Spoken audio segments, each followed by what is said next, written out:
Welcome back, everybody, to ND and Free, the podcast, a podcast and media platform that explores how NDers can live their truth and feel free in their lives. We hear from inspiring coaches, therapists, experts, and fellow NDers from all over the world. I'm Owen Morgan, a wellbeing speaker and writer. I have over 10 years experience in the wellbeing sector and I've interviewed over 500 people across 4 podcasts.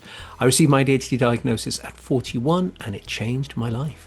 My mission is to explore how the human spirit and understanding our whole self can bring us a life full of possibilities. It's a brand new intro, guys. I did well to the very end. It's slightly different, you'll notice, but I love it. So on today's show, we have the return of neurodevelopmental specialist and speech and language therapist, Alice of Bold Minds ND. Alice is an AuDHD'er and is doing amazing work within the ND community. Welcome back, Alice. How are we? I absolutely love it when you guys come back on. I feel like we're kind of friends now and we can dive even deeper on topics. Yeah, it's great to be back. And I loved it. I could talk about everything ND all day, every day. And I think it's just nice to have those conversations. And then the fact that actually people might get something from it as well is just the cherry on the top. So it's good to be back. I feel like I said last time I'm tired. I feel like I'm always tired, but I'm okay. I'm good. Well, it's interesting, isn't it? It's because we kind of we get something out of this, don't we? We get to talk to each other and we get something out of it. We're going to learn something from each other, hopefully. The best bit is we just stick out there into the internet and people get value from it as well, hopefully. That's the beauty of all of this. So we first talked in episode 118. So guys, link in description, 118. So we talked about communication, language, and employment for NDers. So it's an amazing conversation. It's done really, really well because I think getting into the workplace and surviving in the workplace as an NDer is a really big thing. But we kept talking about young people, schools, and we realized, oh my God, we haven't got enough time. So here we are. We're going to be diving into that today. So go and check that out, guys. So for some context, for anybody that's not heard of episodes with you and me before, just remind us what you're up to at the moment in the NDs community, your services, things like that. Give us some context. So I'm fully freelance now. So I spend part of my time assessing adults and children for autism for other companies, and supporting their service delivery, making sure that things are accessible and inclusive for everybody, which I absolutely love. And I don't think I'll ever stop assessing and being that validation for someone. But in the background, I am also working really hard developing my own service that I think and I hope, and I think sometimes I potentially either get a little bit delusional or just very ambitious Mhm. about what it can be and what it will be for neurodivergent individuals, families, navigating their brain. And it's kind of edging past where it's fully past the medical model that is, it just doesn't exist, but actually of a more functional, useful, positive journey, experience, and support that hopefully will be kind of really well received. I feel like I've made a service that I would have wanted. And literally, the word that came to me is autonomy. Do you feel, are you going to enjoy having more autonomy over how things are delivered, how things are reflected upon by who you're working with? Do you think that's going to be something that's going to really help you? 100%, because I think that I was talking to a colleague the other day who kind of had a late diagnosis, a similar time to me, and actually we've always had this passion in neurodiversity and neurodivergent people and kind of supporting people. It's what has led us to our jobs. But since fully having and accepting and working through our own late diagnosis, like the passion literally burns and hurts and consumes, but in all the right ways. That constraints of kind of sometimes working for someone else is that there are certain ways and things to do that you might not agree with, or it's not the way your brain, which is absolutely fine. And lots of companies, the company I'm working for is super flexible, super amazing. But I think as well of having that autonomy, I think for me is so, so important. Like I think I have a vision of what I want it to look like and what I want it to be. From like kind of a small thing to even when I'm picturing kind of in the distance, kind of big stuff of what I want it to be. So I think, yeah, it drives me even more because it's mine and it's how, yeah, exactly kind of how I've shaped it. Yeah, I think, there's a lot of entrepreneurs from the ND community, and a lot of that can be that autonomy and that kind of demand avoidance, as they call it. But I like drive for autonomy is a better term used. Drive for autonomy. We have that drive because we're so passionate and we've got amazing things we think we can offer, and we need to be able to express that. There's nothing worse than feeling enclosed for anybody, ND or otherwise. But it's very, very big in the ND brain world, I suppose. So yeah, cannot wait to see what happens for you with that. It's going to be amazing. So when you come back for a third time, we'll be able to find out more. So, Yeah. if anybody doesn't know your story already, I don't know how you're going to do this, but it has to just to be a little brief. Just remind us again, what age you were, briefly how it felt, and was it liberating? Things like that. Yeah. In a nutshell, it was last August. I was 31. I got my late diagnosis of autism and ADHD. It kind of always triggered after or before and after I had my son. I've always felt different, always had mental health difficulties or found life really hard. And the penny dropped, always resonated with kind of being autistic, but never really fit. And because obviously I am an assessor, I was like, oh, I don't fit the criteria. The penny dropped when I returned to work after maternity that actually I was an AuDHD'er and I'm female, so that presents a whole lot differently. Um, so that's what I did. Went down the right to choose side of things. My assessment was a bit lengthy just because of my prior experience and knowledge, but I also think, yeah, it was a lot. It was both a relief, also exhausting, emotionally draining, and all the good and the bad bundled into one. And I think now, however long kind of after that, can't do maths because my brain doesn't do it. I think Mhm. it's still a journey. It's going to be an ongoing journey, but I think it was the best thing I did, and now it's led me to be where I am today. I think, yeah, it's been really powerful. Yeah, we're both newbies. We're both ND newbies because I was October last year. So it's June, guys, June 2025 if you're listening in the future. So yeah, we're both babies really in this sector. Yeah.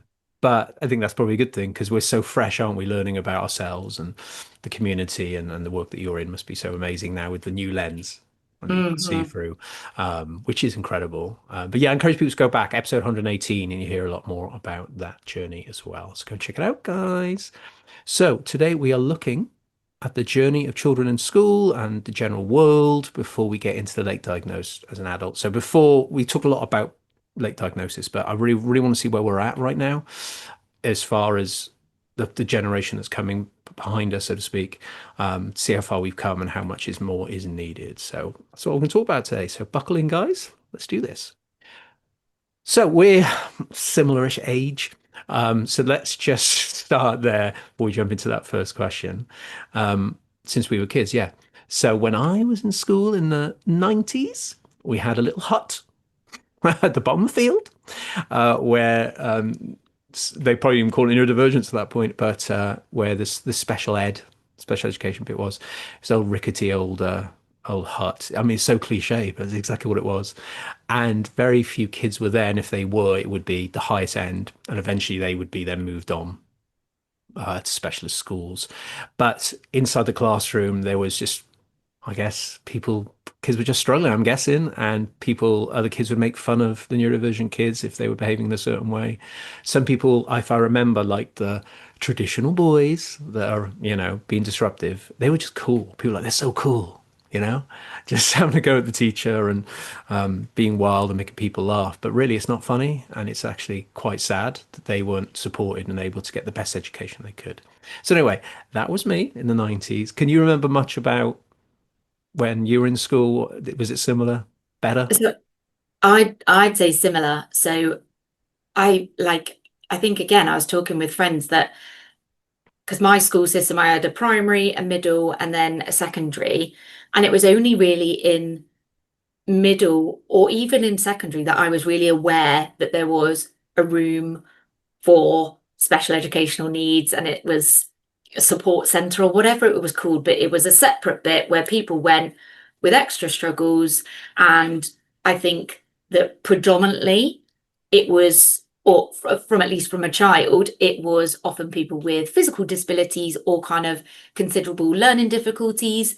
But I feel like lots of people either were in kind of in there or went to a special school or kind of had time outside of the mainstream classrooms, kind of in similar into that. But also, I distinctively remember in secondary school that typically the bottom sets in your English and your maths, where all the naughty kids were, I think back now and I'm like, lots of them were neurodivergent, but actually in all the classes, I was in the top sets for everything.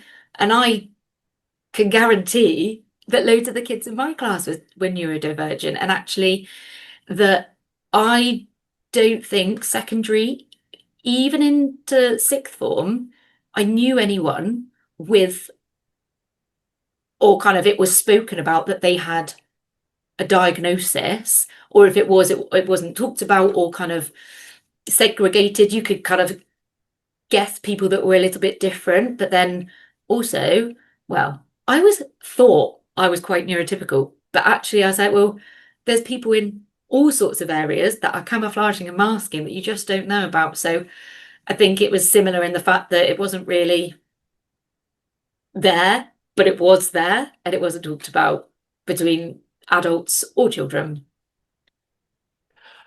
Yeah, it's interesting. Well, I do remember dyslexia was talked about a lot. From Mm, what I recall, that was the one, dyspraxia, that would have never have been mentioned in my school at that yeah. point. But yeah, dyslexia definitely was a thing. And I think it was just seen behavioral, wasn't it? It wasn't about looking at how they learn and taking information, how they process information, how they need to receive it. It was much more about behavior, like you said, the bad kids. It's And terrible. It's terrible, oh, isn't and it? it's my fiance, he is, I don't know if this is, he is dyslexic and he only got kind of diagnosed dyslexic in college, whereas he was genuinely just called stupid in school, didn't try hard. So then he started bunking off because why? They already think I'm stupid and I can't be bothered. He is so intelligent and practical, and it's only because he went to do an electrical course. He was amazing at the practical, was falling behind in that side. They diagnosed him, but then by then he kind of had shut off to it. And now at 38, he's redoing it with the support in place. And he has so many different coping strategies that he's learned over the years, but it's like just getting picked up too soon and then he's written off as naughty or stupid, which I think when I think back to some of the classes of the amount of kids that were just called naughty or stupid was huge. Yeah, and you touched on something really powerful there when you said the word practical, how good he was at the practical side. And then that's a whole other thing, how could we structure school so it provides the strengths each kid will have, like a more practical approach. I mean, they're not going to do that. They're not going to change the syllabus, obviously, to do that, but there is an argument for that. And with my partner, who she found out she was dyslexic in uni. So I just Mm. wanted to give some love to the educational system. In uni, they were very good. That was back Ah. in 2001, something like that. And they gave her this amazing laptop, and it meant that she could learn in a different way. And then she did really well, got her degree in broadcasting, and went into television. So it's like it can be at the uni level, they do. Oh, and similarly to me, well, obviously I didn't know I was autistic ADHD at uni, but I had the diagnosis of my chronic fatigue, which uni was a whole other ballgame. Like I had an assessment, I got a laptop, I got the speak to write software, I could have Mhm. all of these different things that obviously there's this pot of money to support you with.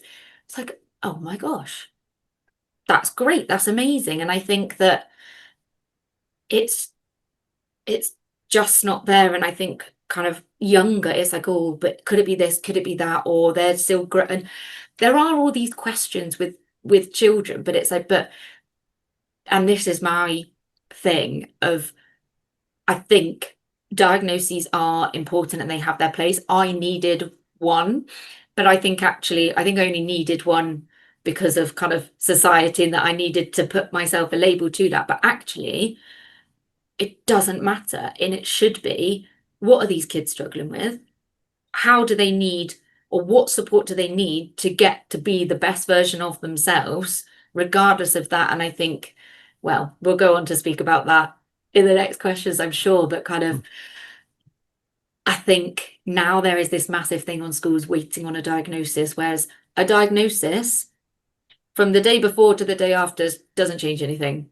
They are still them, it's just on a piece of paper, which it isn't the way it should be. And I think unis, maybe it is because they're older and adults and they can articulate potentially what difficulties they have and what support might be best needed. And I don't know about the funding, if that's different, because they had, and mine was, well, I started uni in 2012, but kind of they had a whole pot for each kind of disabled student, whereas obviously, I don't know, there's no money in education, but I don't know too Yeah. much about all of that.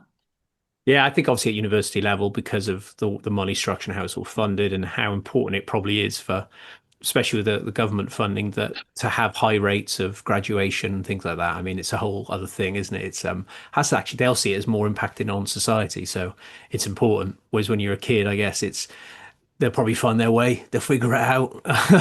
And this is the thing though, but we are so, obviously maybe not us, but like everything is so reactive. If we're not putting the support in primary school, these kids aren't going to make it to uni if that's what they want to do, because they're so going to be so burnt out, so done, so dysregulated that they're not going to make it. And it's like, well, that's a little bit too late in lots of cases. And I think, yeah, yeah, you'll have to shut me up today because this, oh, yeah, it's just my bugbear.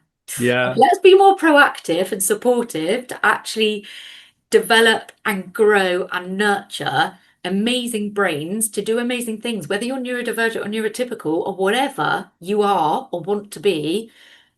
Let's nurture what you are into what you want to be.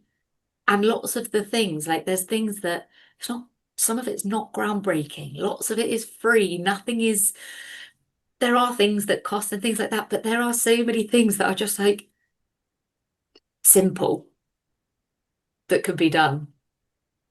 Yeah, certainly. And if not at the structural level, it can be done with the resources Oh, being known, just so people are yeah. aware that there are resources. Parents are aware there's resources for stuff they can use outside of the school sector to help their own kids, which will be part of our next question, really, but Mm. or in and around that. But yeah, we'll move swiftly on to the next Yeah. one, because that one we can get stuck there for a little while. But this, this is really interesting because you're going to be going on this journey with your child in the coming years, where my stepson's 9, so we're right in the heart of what the assessment looks like. He's going through it now, so I don't want to talk too much about him, obviously, for obvious reasons, but he's in the heart of the assessment period now. So it's been fascinating to see how that school's done. He's at a great school, thank God. They're really Yeah. good. So yeah, that's great. If there's any teachers listening as well who are from an ND background, and are really passionate about this, I'd love to hear all about it from the inside. But I guess there's not too much they can say, I suppose, on a pod. Maybe ex-teachers. Come on, calm down. Yeah. But yeah, let's focus in. So we've got here, do parents have the access to the knowledge and support they need? So this is what I was touching on a minute ago. So there's always going to be you kind of versus the school, not in a terrible way, but it's how it goes. But then parents maybe have a chance to do their own research and help their children. But do you think there's enough awareness still in this day for parents to go, I think my child might be ADHD. How can I help them while we're waiting for assessment? Or do I just wait? It's an interesting one, isn't it? How available it is.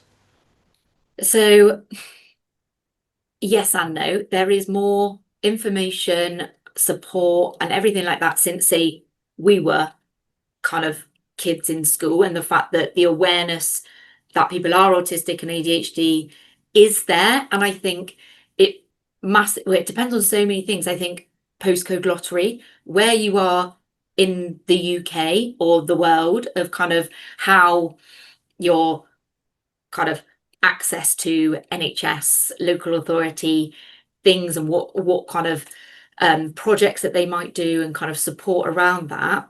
Then you've got your teacher. And I think if your teacher happens to know about kind of neurodivergent individuals, what's helped, they either have lived experience or kind of professional experience, and they're really kind of on it, then that can be massively changing, and having these conversations with parents of, oh, we just did it like this today because that really worked well to help his attention or sensory processing.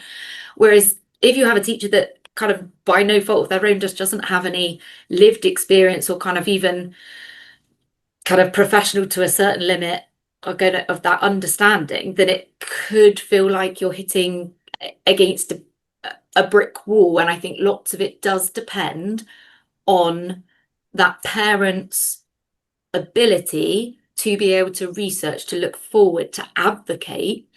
And sometimes people might do the research and they might have that, but they might not have the confidence or know how to effectively advocate. And unfortunately, even from being in schools, you can see the perception of, oh, they're that parent, they're this, they're saying this. And I guarantee that when Milo starts school, I am going to be that parent, which I think actually is just an advocating parent. And actually, what are you advocating for? Let's actually just sit down. And because I think it's only because parents care, they care and love about their child and want them to flourish. And I think that there are parents that research and do it and advocate and keep going and go to the right places, know the right people and kind of seek that. There's people who have a suspicion that there's something going on, that they need help, but they don't know what or how or when. And they're just stuck in this and kind of, oh, yeah, I think it's massively, massively different for every parent and what school you're in, what kind of experiences your friends have, and kind of actually having conversations with them. And I think it's so varied. Yeah, and I think even though we may have moved on from the hyperactive boy, we're still in a place where on the spectrum, they only will see it if it's at the higher end. We're still stuck in a not seeing the different versions, the different flavors, the different varieties. We're still Yeah, just seeing, we're not there yet. We've just gone from hyperactive boy to kind of disruptive, all gender, all age. We're still nowhere near the yeah. lighter, I know, like Diet Coke version of ND, which is still really traumatic for the child.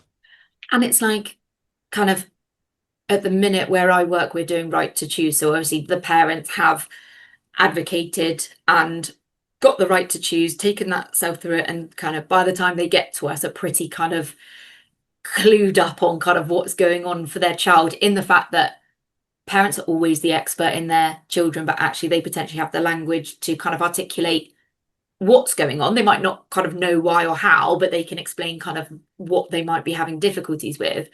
The amount of schools that, or kind of parents that come to me and be like, I was like, how come it's taken till Bobby is 15? Oh, because school said they're always doing really well academically, so they're not a problem. I was like, I did well academically. Doesn't mean I'm not like, it then just stigmatizes that to be neurodivergent, you can't be academically bright or because you've got friends.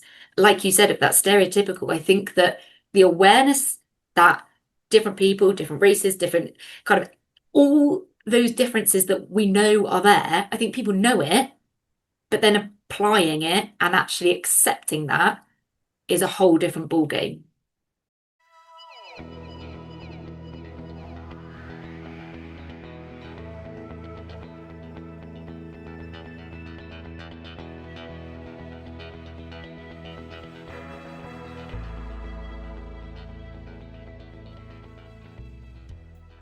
It's so true. It's kind of I love you said that about the academic thing because for me with my ND, yeah, my brain's having affected. It's emotional for me. It's more my body's ability to re-regulate itself through emotional moments, IRSD. That's the thing that actually takes over my life the most. Was I'm hyper focused. I create things like this. I've passed loads of exams. I'm a qualified massage therapist, PT. I've got loads of qualifications, but because of my emotions, I find it hard to keep the businesses going and flowing and interacting with people because I find that difficult on a social level. But because I've got all these qualifications, people are like, you haven't got it. I tell everybody I'm diagnosed. Like, no, you're not. If I'm doing that at 41, you can't imagine what it must be like for a child right in the moment of being great academically and not being seen for their emotional difficulties, you know? Yeah. And I think like I'm this, I think I think I'm fairly. My common sense is none um, on some things.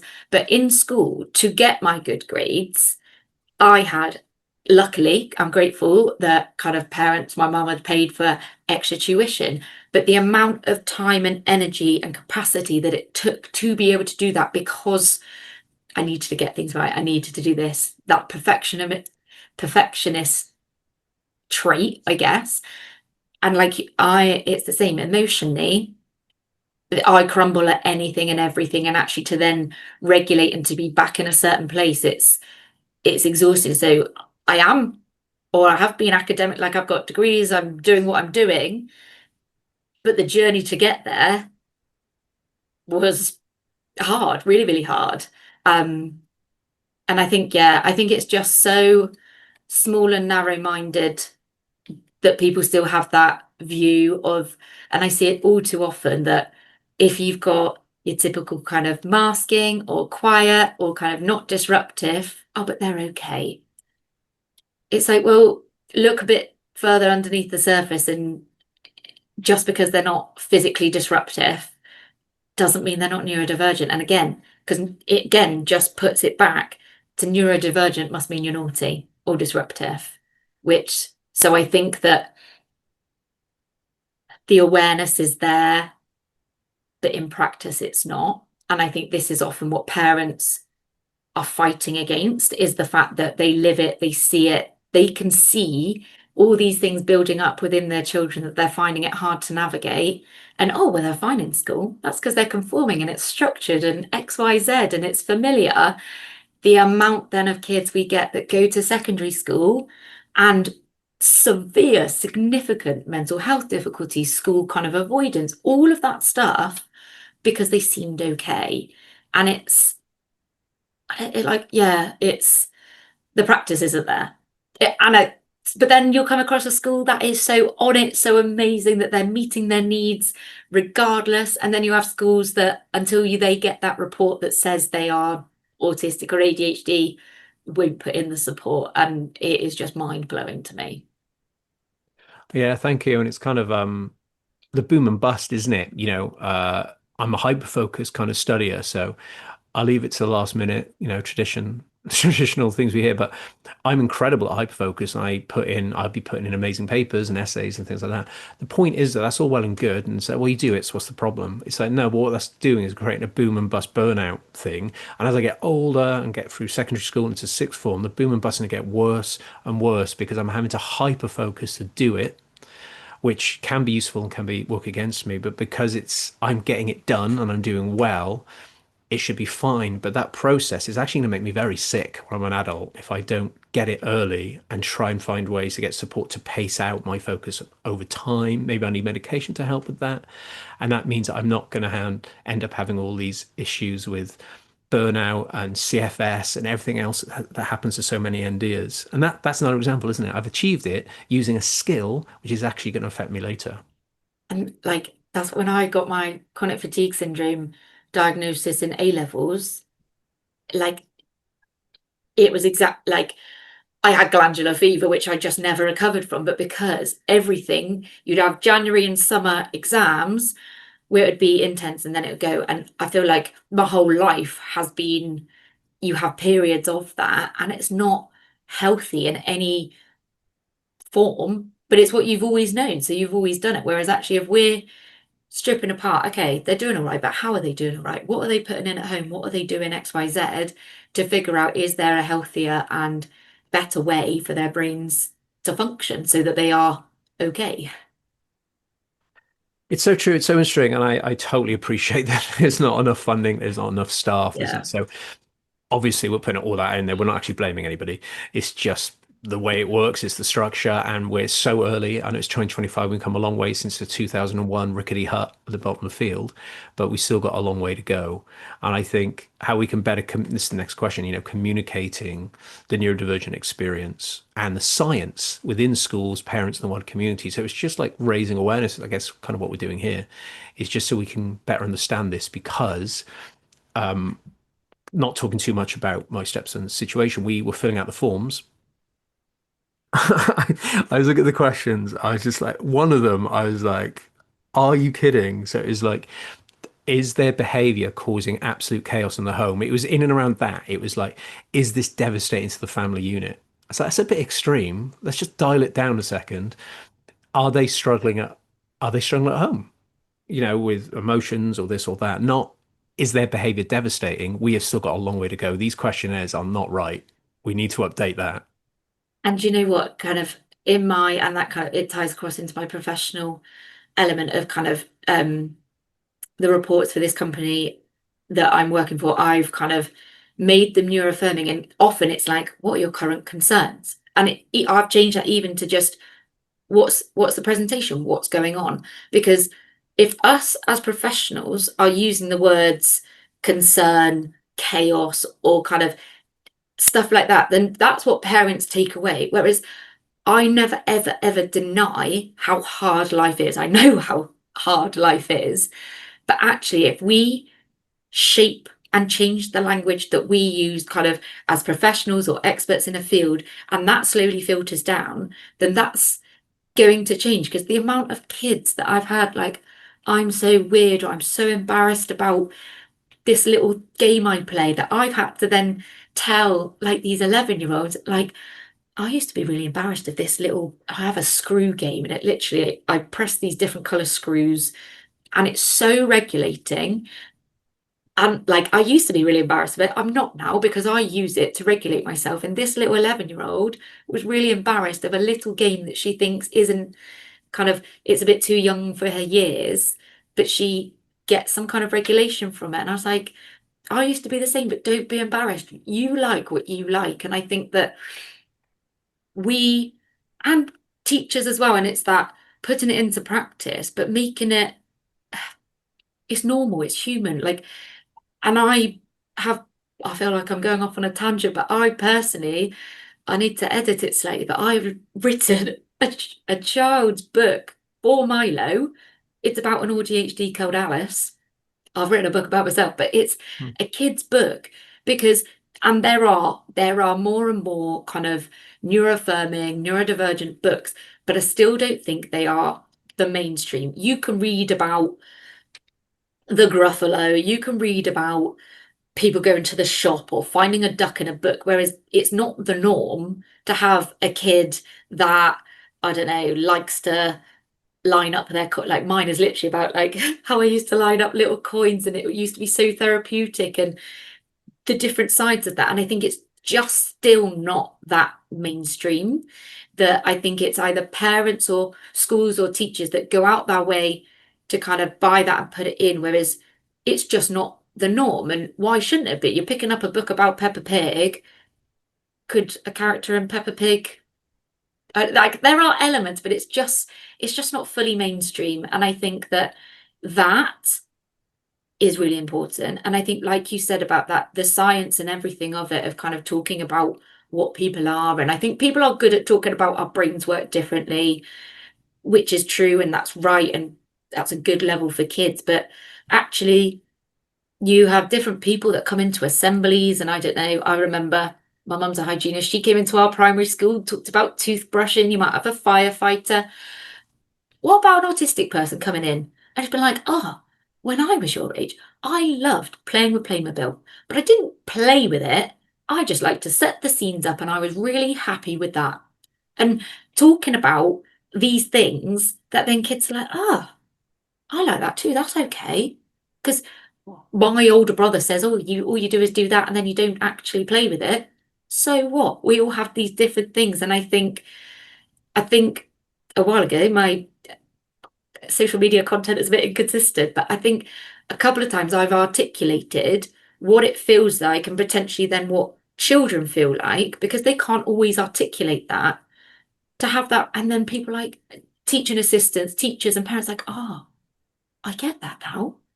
So I think it's beneficial for the teachers, but also for the kids in school as well, to have that lived experience. I'm not telling you about autism or ADHD or dyslexia. I'm just telling you about what I was like as a kid, and that we are all so different. And I think the lived experience is so, so vital, because we know that lots of the research, the assessments, and everything like that isn't generalizable to lots of the ND community, they are all based on white boys. And obviously it takes the flexibility and the adaptations of the experts and things like that to put it into place. And again, we are massively moving on, but everything is still rooted in that. So I think that people with lived experience and experts need to support that generalizing and normalizing and of our brains and make it more mainstream. So true. And it's kind of like, it's like anything, isn't it? It's like keeping to the structure and the formatting that everyone can follow and understand. So to change those things would take a hell of a lot of work. And that's from the syllabus, what they're taught. I mean, think how much isn't changed about how history is taught or how science is delivered.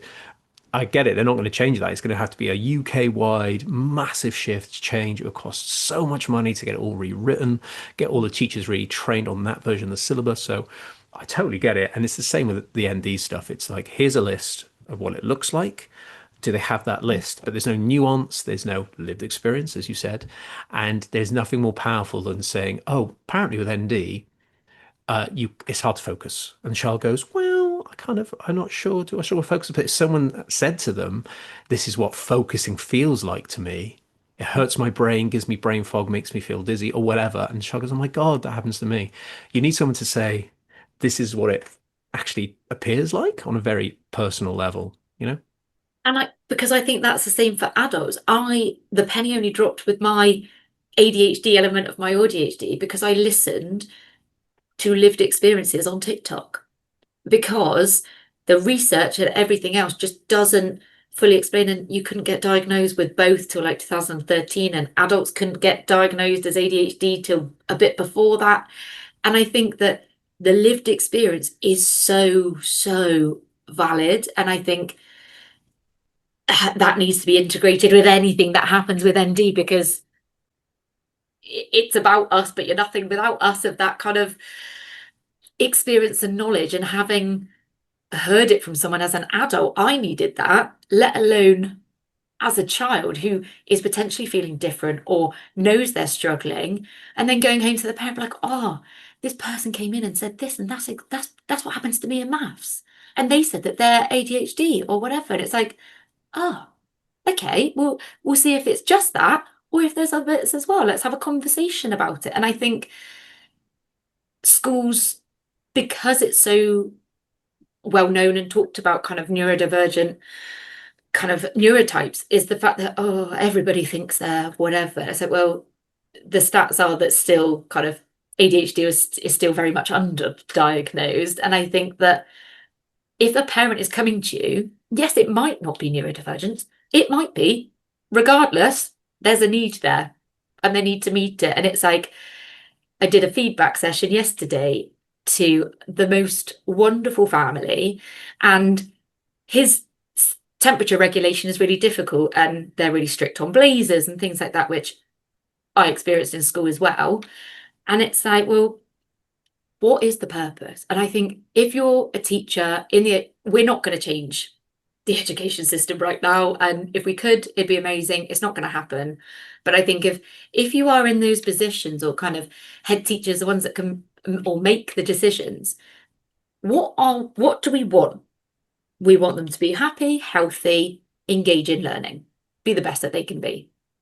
If there are barriers there, what are those like what is, I think that uniform is good. Again, give or take, I can see both sides against it. But actually, if they want to take their blazer off, a person should be able to have the ability to do that, to know that they are too hot and the dysregulation that causes. And I literally showed the boy like my fan that keeps, and he's like, he's like, I would never be allowed that. Or he's been allowed to wear loops, or he's allowed to wear ear defenders, but not loops because it's not right, or he won't be able to hear the speech. I was like, not sure about that. And the amount of, I've had one school that like, they were like, oh, he's doing amazing because we let him do his work on the floor or stood up because he gets it done. There's another school be like, well, he won't sit down at a table. It's like, but why do you want him to sit down at a table? And I think it's longer the days where, well, you need to for when you go to work. Not all jobs you have to sit still at a desk. And even if you are at a desk, you don't have to sit still. I think that that mindset is still very much there of what we expect and why, but actually it's looking at the why. What are you doing? What is the purpose of that? Is the purpose to wear a suit for the rest of your life like a blazer and tie? No, the purpose of you is to engage in your learning and better yourself and be happy and healthy. And I think there are adaptations that people can make that are really simple to massively help people that are just, you feel like, oh my gosh, why are you not doing these things already? Hmm. But yeah, that's my, ugh, yeah. Yeah, I think, with this question where, where is this all going? I just think it's hard to know where it's going. All I know is number one, yeah, let's sort of like list off a few bits between us. So I think they need to look at those assessment forms. Those questions are not right still. Unless it's absolutely devastating and destroying their life, they may not get in for assessment. Absolute madness. So let's sort that out. It's just a form coming from a subsector of a school procedure rather than being directly a school thing, I guess. I'm not sure where that form's coming from. I need to do more research. But anyway, that's one. That But is often from yeah. the assessing, whether it's NHS or whatever of those forms, which again, it depends company to company, NHS to NHS of how neuroaffirming they are. And I also think that some places, some counties or some trusts where the NHS are have certain criteria so that you have to be the most severe.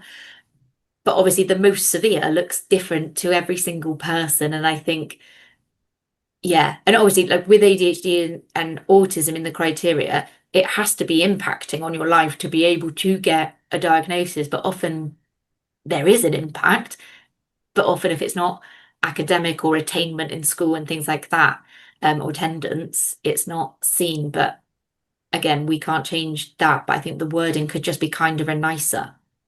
Yeah.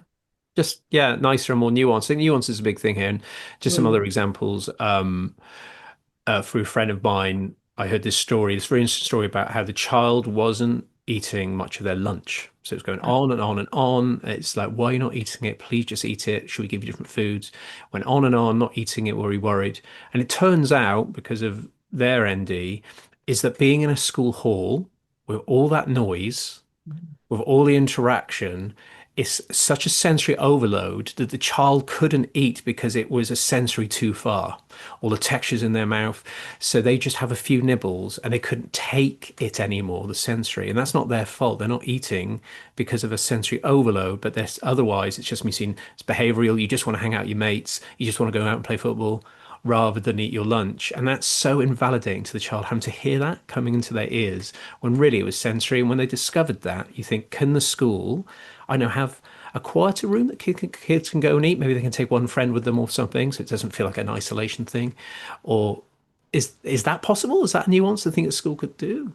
That example is so common. That and corridors and things like that of kind of the hustle and bustle, and it's just too much. And some schools kind of they have a pass that they can kind of leave lessons early or go to the canteen.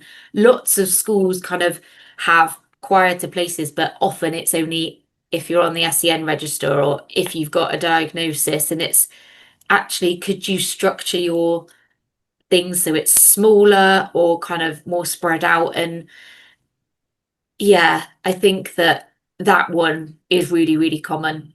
And you see so many times of actually kids being punished or kept until they keep eating. It's like, well, they're not going to, and actually you're just prolonging that distress and sensory dysregulation. Yeah, and it's there are things that could happen and it could be different for each school of how they navigate that. But actually, if that's a problem, then how can we do it? And let's try and be creative in how we do it and work. Bit of compromise from school, bit of compromise from kind of the person experiencing it of what is going to work that's realistic for everybody. Yeah, and just finding clever ways of working with that sensory environment, even if they're still in the space, how can sensory stuff be dimmed down? Maybe it is the food has to be a more I don't know what the right word is, unsensory food, I don't know. But you know what I mean, that kind of thing. And also, just another quick one is transition time. So, in schools, kids aren't going to get the transition time between lesson to lesson to running out and playing and running back in. I know that's going to be difficult to put in little transition quiet periods. I need that as an adult. If I come off this podcast and go straight and do the school run, I get so overstimulated that I'm just going to become irritable as the day goes on. I need to have some quiet time off this. Alice, I was talking to you. I need some quiet time in my flat. Just get my spinners out, fidget spinners out, and just maybe have a little nap. And I need that. But in school, they're not going to let you go into a sleeping pod or something. But that's kind of where we need to be going. We need to be going into Oh, like transition. yeah, yeah. But even like when you think back in primary, I was like, kind of along the sensory side of things is if you have and implement a sensory diet, which like a diet is not food, but kind of obviously your breakfast, your snacks, your lunch, that's what you do. Sensory wise, if you build in a sensory diet throughout your day that's consistent, is that your sensory needs are met throughout the day. So you don't often get to the point where you're dysregulated because your body is constantly getting that need. So kind of we might do a little circuit, or we might have some quiet time there. We might do some pulling and pushing, or all those things built into your everyday. That could be minutes in between. And obviously it's easier to do in primary, but in secondary, like again, attention spans and things like that of let's have a movement break, or let's have 5 minutes of just stopping work. 5 minutes isn't going to affect it. It's probably going to increase productivity and attention of all the kids. And I think it's just being flexible with that because, yes, teachers have to stick to the curriculum and get certain things. And I know that lots of my things will sound like a dig at education and teachers. And I genuinely take my hat off to teachers and people that work in education because through my fiance and from working in a school and the people that I know that are teachers and working in education, majority of them are saints and they are amazing, hardworking people that are trying to do the best they can with the resources they've got for the amount of kids they've got, with all the different needs going on, with all the extra responsibilities that they have these days. I certainly wouldn't want to be a teacher. I wouldn't cope. It's more at that higher level of what those restrictions are put on them because I'm sure the teachers, they'd love a regulated class because then actually they can do what they enjoy most in helping these children learn. But we need to be regulated before we can listen, attend, and learn. So actually, if children aren't kind of progressing in their academic, why? It's not probably because they're stupid. It's probably because of XYZ. We need to be sensory regulated. We also need to be emotionally regulated.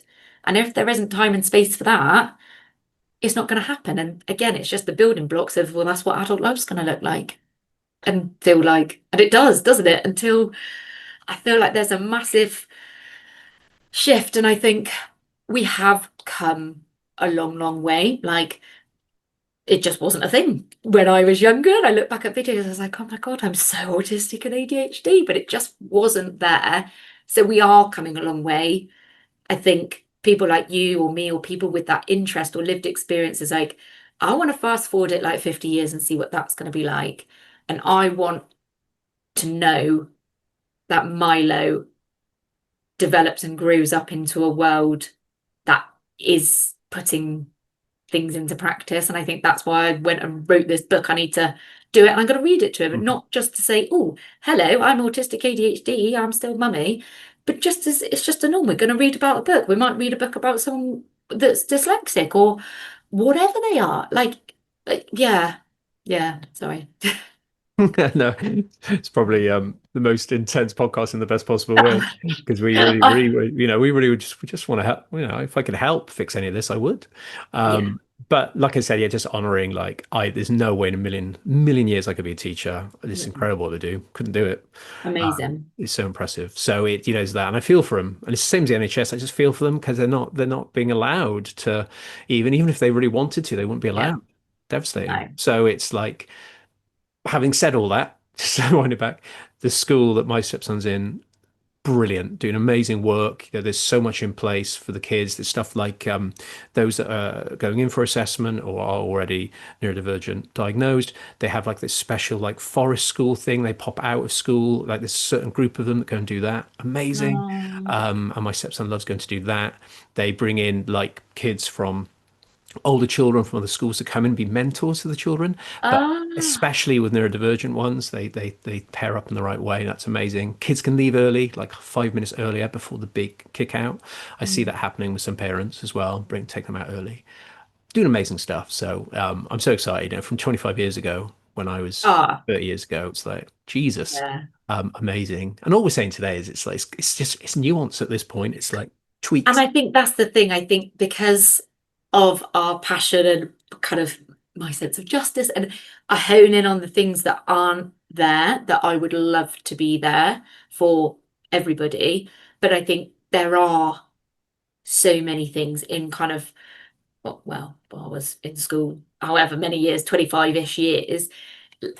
It is massive, and change is always going to take time for people to adapt to be kind of get confident with to then put in practice. And I think we'll get there as much as we physically can, like you say, kind of people that are in the NHS or people that are in education or working for whoever, you are still in your constraints. And I think that's why I've gone freelance, because I can't fit in the constraints. But hopefully if we have enough people that are aware and putting things into practice, even within the constraints, all tiny little things are always going to help. It's better than doing nothing.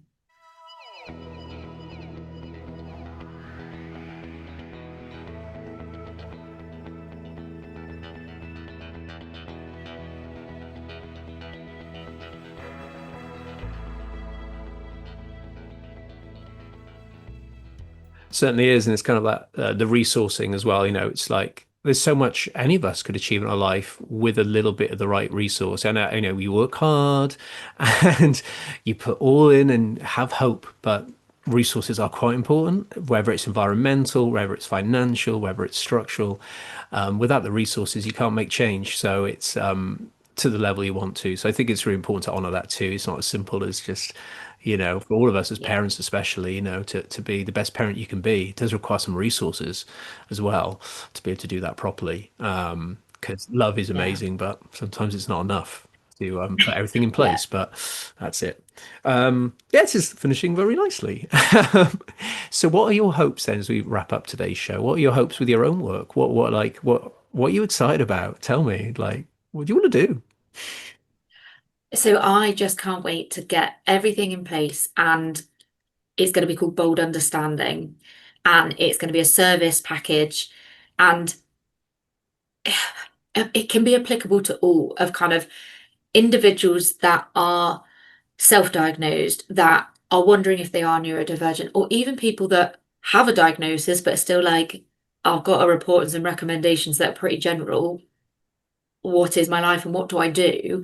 Of looking at your strengths, your needs, understanding how your brain works and how best to navigate through situations and truly live authentically, which is a journey. I definitely don't, and I'm on that journey too. But actually, I think I've got the knowledge and the experience professionally and lived to be able to put that together to support other people so that you're not coming away with just a kind of a report. Yes, it obviously says about you in it, but then you have some generic recommendations of some websites to go to, actually putting in place something that is useful, positive, and beneficial, and also for parents. So it'd be the same that I'd offer that service. It would be with the parent, but talking about the child and understanding what's going on and why. Okay, what's the biggest thing at the minute? Oh, it is. It's getting in the car, getting out the car. But let's work around it. Let's find out what those areas of need are, but also let's do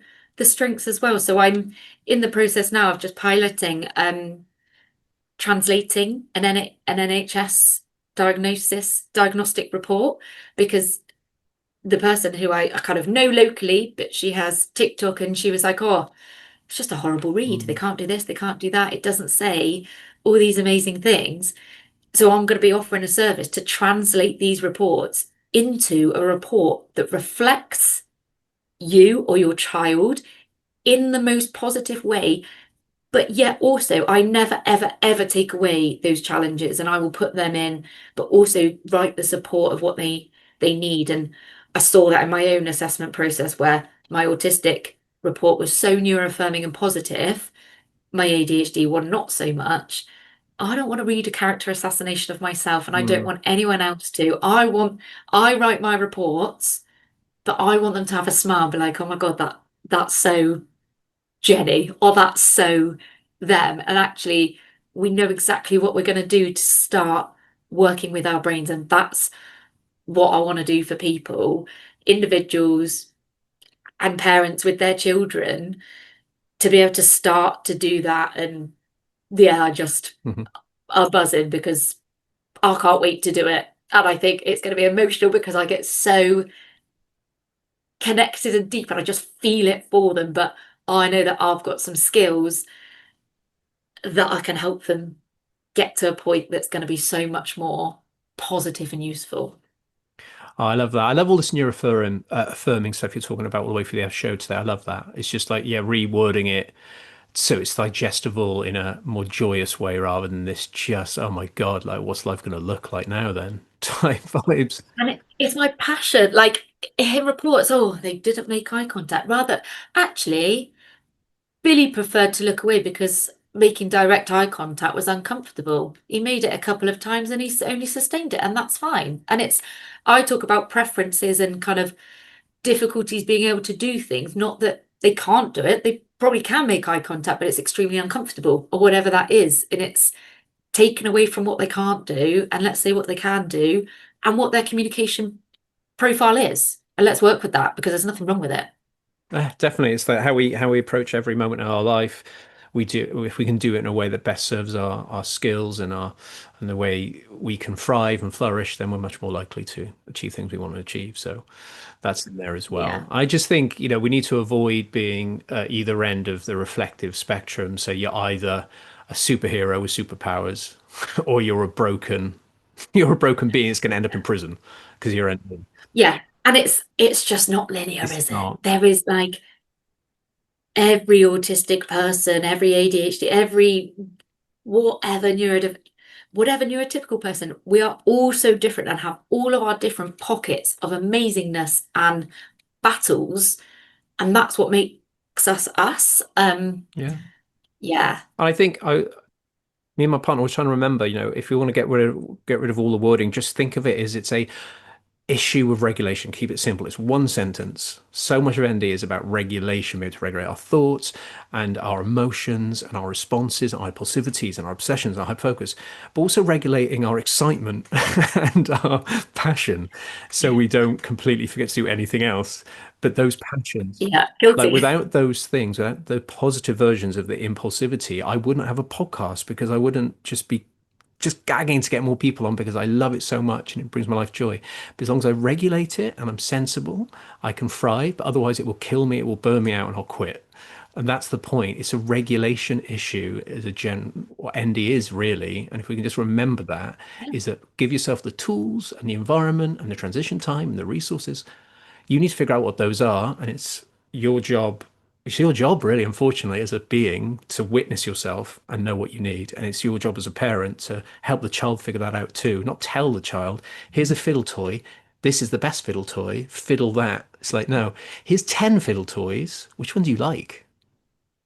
And that's the amount of times I said that everything is trial and error because what works for that person isn't going to work for that person. There's certain fidget toys or tools or weighted blankets and things that are going to work amazingly and aren't. And it is going to be trial and error. And I think as or if a child is able to do that, and again, that communication doesn't have to be verbal. If you're trying something and that child is clearly displaying distress, they're still communicating that to you. And I mean, I was like, that's a whole other podcast about kind of Yeah. that communication for kids and being able to do that and how are we equipping them? And I think having the children involved is such an important thing because parents are their experts, but they are their own experts. They just sometimes as children, and if they're kind of non-speaking or minimally speaking, they don't always have the words to articulate that, but they are still going to communicate it. Yeah, being collaborative, I think an ND household, especially if all of you are ND, and that can be dyslexia as well. It's just being collaborative. So when we get just a complete tangent, when we get our spinners out, because I'm obsessed with them, went to Shein, the Chinese website, and bought like 30 of Yeah. them for like 20 quid. So we sat there together, all three of us in the family unit, and we were spinning them all. And we were looking at visual stims. What does it look like visually? How does it feel on our hand? What does it feel like when it's spinning? What does it look like when it's spinning? And then say, oh, these are my top five. It's amazing. It's so much fun. And you get to then have these tools. But what a lovely family activity to do. You'd look at books, you'd look at cars and kind of do similar things. Why not do it with sensory tools? Or kind of actually, because in lots of families, there's probably some neurodivergence in there somewhere. And even if you're not neurodivergent, some of these things can just be really regulating. What a lush family activity to do. I love it. Yeah, Amazing stuff. I I've really got so like many that. other examples I'm going to shout now. So you've already done one of these parting messages of joy already. So it's your turn to do another parting message of joy. So just anybody that's listening right now, maybe it could be parents, teachers, I don't know, just that really care about this. What would be your speech of joy to say, we've got this and we can move forward. I would say trust your gut. Trust your gut, whether you're a parent, whether you're a teacher, whether it's about yourself personally, and as and when possible, of just advocating for yourself, for your child, for the person you're supporting, because often if you know them well, you are the expert within that person. And it may be that you don't have the right answer, but you should never stop advocating to find out that answer. And I think that there's nothing wrong, you're not broken, you're not weird. We also don't want to fix you because there is nothing to be fixed.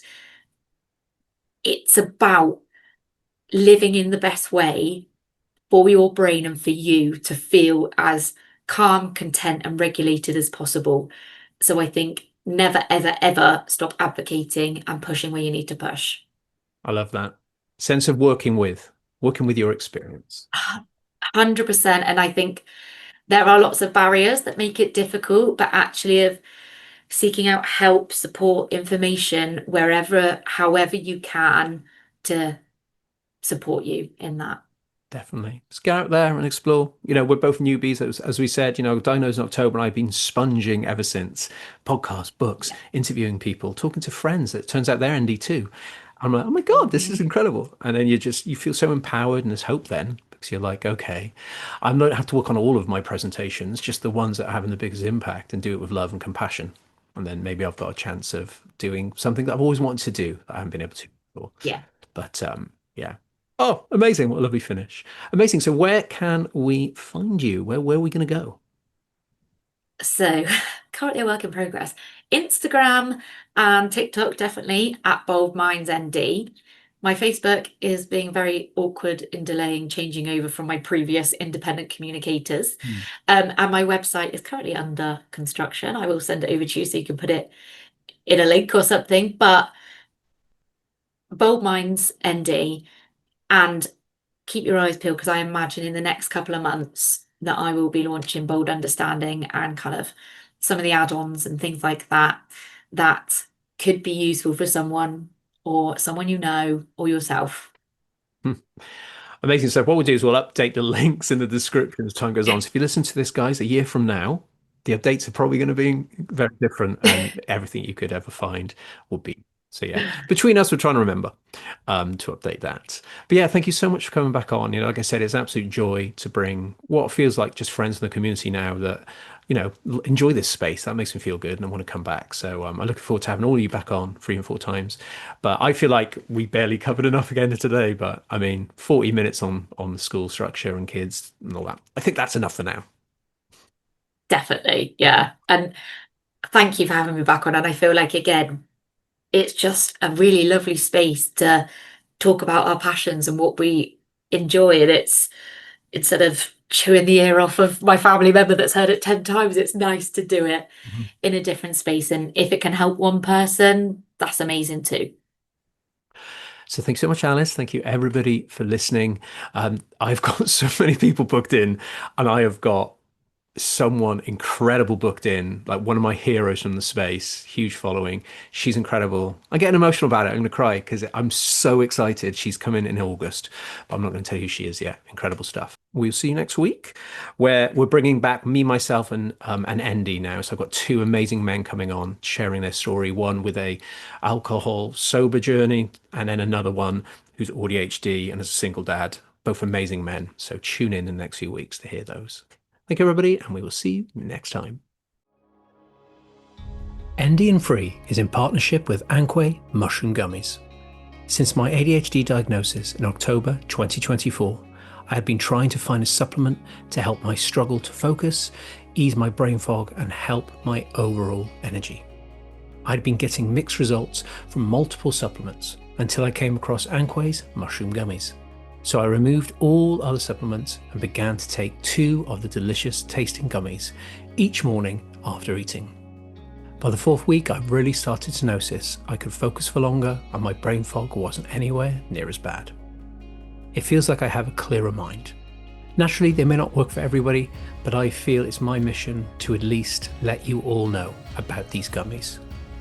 They include 10 functional mushrooms within them, including lion's mane, shiitake, and turkey tail mushrooms. With their non-GMO, gluten-free and filler-free gummies, they offer a tasty solution to an ND brain. You can order one-off pouches with 60 gummies inside or sign up to the discounted monthly bundles. Best of all, if you use my code OWEN15, you'll get 15% off your order. Visit www.ankway.com and use code OWEN15 at checkout. That is www.ankway.com.